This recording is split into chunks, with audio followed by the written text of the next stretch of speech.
snow is coming down all over the place. We're taking a live look right now at Denver, Greeley, Golden, and Copper Mountain. Our weather impact team is forecasting up to 5 inches when all is said and done, and this could make your morning commute a mess. That, combined with the frigid temperatures today and tomorrow, is the reason we have called today a weather impact day. Thanks for joining us. I'm Corey Rose. And I'm Jordan Chavez. Good morning, everybody. Let's get right to senior meteorologist Chris Bianchi for a check of that forecast. He is outside in the 9 News backyard. Snow still coming down, Chris. Yeah, it's still coming down, and it's in fact probably at about its heaviest that we've seen so far this event. We're getting, I would say, this is solidly moderate snow that we're seeing right now here in the 9 News backyard. Looks like here we picked up about 1.5 inches, 2 inches of snow so far here in downtown Denver. Probably getting close to about 2 inches so far.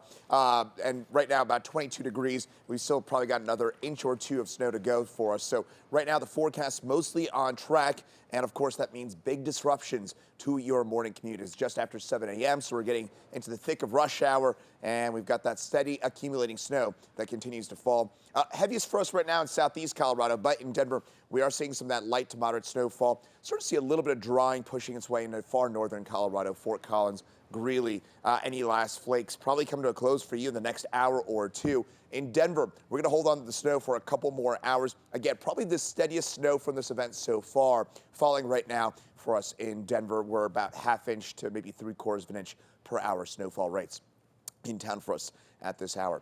That snow will continue to push its way from north to south, and as it does so, we'll probably actually see some sun in Denver late this afternoon, but until then, that snow probably holds on for a few more hours. We probably won't entirely shut off that snow machine until about noon or so for us here in town. Other big story will be those temperatures. It's cold right now, but if you think it's cold right now, wait till you see what those low temperatures look like for tonight. Our coldest overnight in about a year for us in Denver on tap. I'll have details on that for you in a couple minutes, but I certainly want to set things over to our crew that's been tracking this so well all morning long. Erica Lopez joins us with a bit more on traffic here. And Erica, how's this impacting the roads right now? You know what, Chris? It has not been a very pretty morning drive, and it's only been getting worse and worse throughout the morning. So we have a few CDOT cameras up for you right now, just kind of giving you a picture of what we have going on out here. A very slow drive on I-25 northbound at Happy Canyon Road, south of the metro area, where it's snow covered. We had an earlier crash that really backed things up. And then it's pretty typical for northbound I-25 from the Castle Rock area headed up toward Denver to be pretty slow. This is a look at I-25 and 84th Avenue, a lot of southbound volume. I will say you can actually make out the lanes on the interstate now, which is an improvement, because earlier this morning you couldn't, and it was making for a really dangerous ride out there on I-25 along that stretch. Still a bit snow covered at 225 and Yosemite Street, of course, seeing some slow moving volume southbound, and then 6th Avenue, pretty messy in Lakewood. We are just crawling out here at Garrison Street. I'm actually seeing flashing lights on the eastbound side of the highway out that way. So a very, very slow ride on 6th Avenue through Lakewood. We'll bring you over now to our map this morning. It is 7:04, and as you get ready to head out, it's going to be slow pretty much pretty much everywhere across our area is what I meant to say. A lot of color out here on the map this morning. I wouldn't say we're dealing with a ton of incidents as far as crashes go, but it's just going to be very, very slow, not only on our interstates, but also on side streets where that accumulation is going to be a little bit heavier and not going to be as cleared as well as we're seeing on our interstates. We do still have a crash on westbound I-70 in the Floyd Hill area. Slow going out here, nearing a 30-minute drive time on southbound I-25 between 144th Avenue and 76. Normal for that commute is around 9 or 10 minutes. Still have a crash on Tower Road and 96th Avenue this morning, driving into Commerce City, almost 40 minutes. Normal for that drive is about 9 to 10 minutes. So that is absolutely crawling. You can just expect delays on all of our main interstates, continuing to get more and more significant as the morning progresses.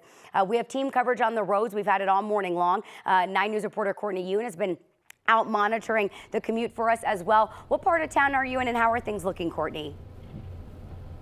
Hey, good morning, Erica. We're on I-25 southbound, heading outside of Denver, just going through the DTC right now. We're about to approach Arapahoe Road. I want to show you what the roads here look like, so take a look outside. It's actually looking pretty all right here on I-25 South.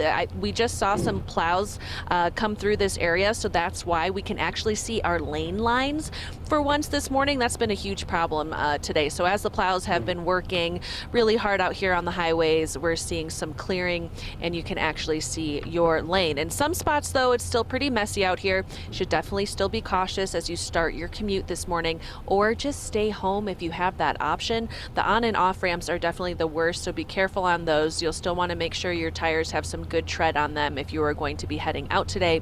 It's also still pretty slick out here, so slow it down. For the most part, seems like people have been very cautious, driving slowly, but we still got some speedy people out here that just makes other people kind of nervous. So just make sure you're giving each other some ample space.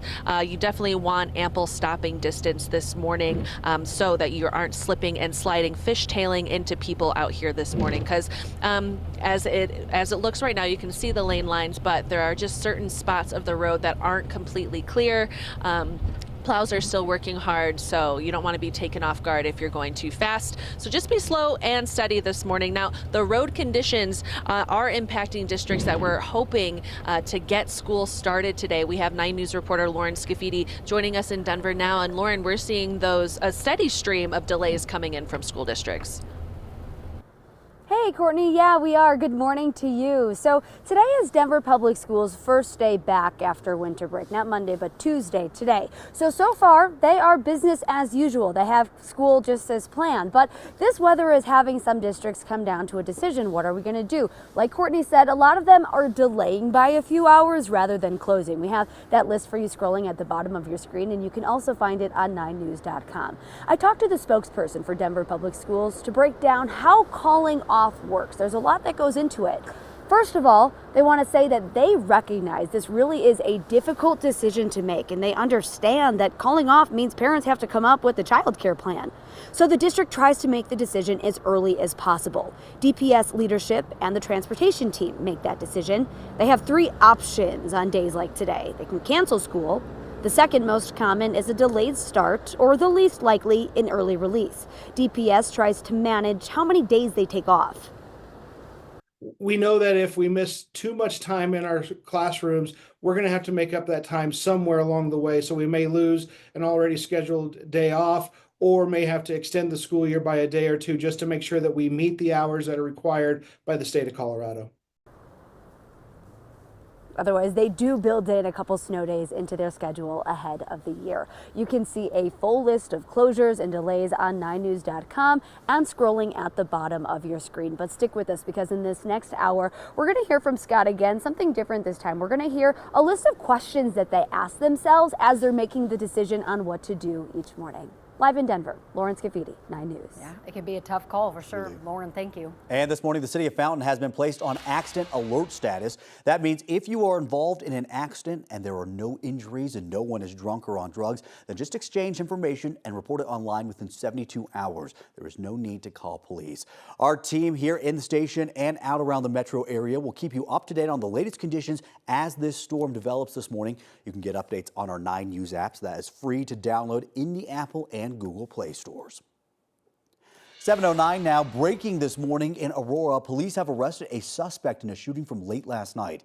This happened on 13th Avenue south of the intersection of Chambers and Colfax. One person went to the hospital with life-threatening injuries. Police found the suspect this morning but have not said where. That person is in custody. The Minneapolis City Council has approved an agreement with the federal government to overhaul police training and use of force policies following the murder of George Floyd. The deal incorporates and builds on changes the Minneapolis Police Department has made since Floyd, a black man, was killed by a white officer in 2020.